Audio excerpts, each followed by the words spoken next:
Hey, so buying your first home is an exciting experience, and the key to doing it properly is to prepare yourself and understand what you have to do before you even start looking for a home.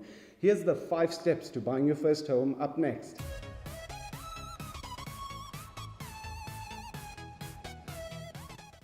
Hey guys, welcome back to Money Talks with me, Nabeel Khan, where we start a real conversation about money for you to build the right mindsets, habits, and education in your journey to financial freedom. So, what are the 5 steps to buying your first home? Number 1, guys, review your finances. So before you even start looking for your perfect first home, guys, you need to answer the question, can I really afford it? Reviewing your finances doesn't mean that you have the money available every single month that the bond calculator tells you that you need to have. No, it means, can you, after paying the costs of your new home, still grow your wealth every single year from the time that you buy your home? So let's look at what that looks like. Here's a checklist, guys. Have you done your budget accurately and have an exact number to what has to be spent every month for food, car, data, clothing, retirement savings, investments, and lifestyle items? Consider how moving to a certain area will affect your transport costs and factor that in. Now ask yourself, after bond repayments with levies, rates and taxes, water and electricity, and insurance, what's left in your budget? Now that's not all, so let's go back. Do you have an emergency fund of 3 to 6 months worth of living expenses? Do you have enough after those emergency funds available for at least a 10% deposit, transfer costs, and duties? Have you planned for furnishing costs? So if you're feeling overwhelmed by now, that's great, because it means you are present in your decision. So here's a tip. Never sacrifice your habit of savings just to make room to pay for things on that checklist. Just don't do it, guys. Never do this. The better solution almost always is to delay your purchase. Wait a little bit before buying your perfect first home. Or another solution is find another income. Create a side hustle. Find ways to make money, but never sacrifice your current habits. It took you long enough to build them. It's not worth it. It just isn't worth it to kill those habits and put yourself in a position where every single month you have your first home. It's great. The novelty wears off and it sucks. I just can't stress how important it is for you to keep your habits going and grow your position every single year. And if this is the only thing that you take from this video and understand it and internalize it, I'm happy. You don't need to watch the rest of this video, but stay on to the rest of the video so you can screenshot the tips and checklist at the end of the video. So let's move on to number 2. Can you get approved for a bond? So before a seller accepts any offer to purchase, they usually require you to be pre-approved for a bond. So meet with your bank or lender to assess your approval for a bond. They usually go through a checklist of your credit score, your assets, your debts, your investments, your income, and they'll probably put pre-existing conditions, kind of like maybe you need to put a deposit down. But the most important thing is they will give you an interest rate. What it's going to cost for you to borrow this money. And here is a tip, guys.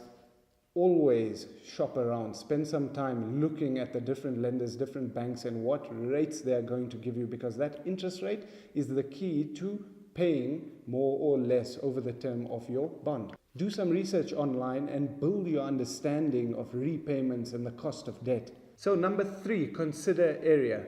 Different areas have different prices attached to housing, and different areas also might have older houses, which adds to your costs to put in the work to fix them up. Keep an open mind when considering areas, because the same development in the area that you're looking at could be cheaper to buy in a different area that adds a few kilometers to your daily commute, but it might be worth the saving. But also an area too far away might still be cheaper to buy in, but factor in the cost of traveling every single day, and don't forget that traffic may not be good for your well-being. So number 4, you found the perfect first home and it's amazing and you really appreciate it even more because you followed steps 1 to 3, but it doesn't end there.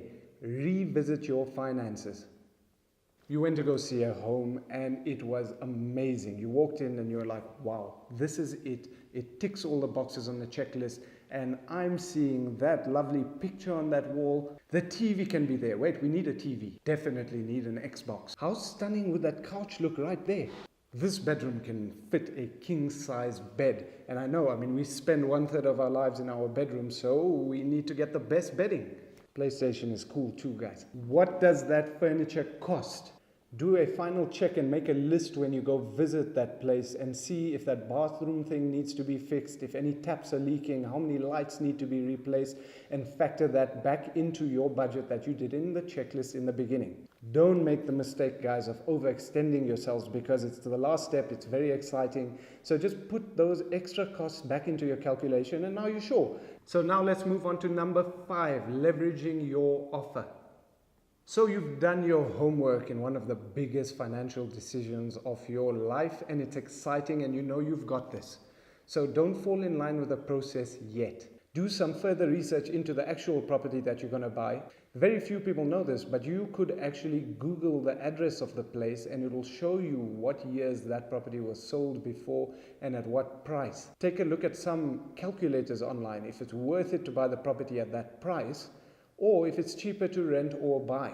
If you research this place correctly and sit with a professional that has done this many times before, you might get ideas on how to negotiate the rates of conveyancing fees, how to lower the origination costs, how to set up your offer to purchase so you have the upper hand and might not be stuck paying occupational rent, how to negotiate the offer. You've gone so far already, you might as well avoid as many mistakes right now, right before you're about to get this place. Thanks for watching, guys. I really hope this helped you. Let me know in the comments below if you actually learned something from this. So please, guys, like, subscribe, and share this video if you found it helpful. And remember, the best tips and feedback do come from you guys. So let's start a conversation and let's build this thing so that people can benefit. And as promised, guys, here's the checklist. Screenshot it, share it, use it, and I wish it benefits you. And I'll catch you guys in the next one.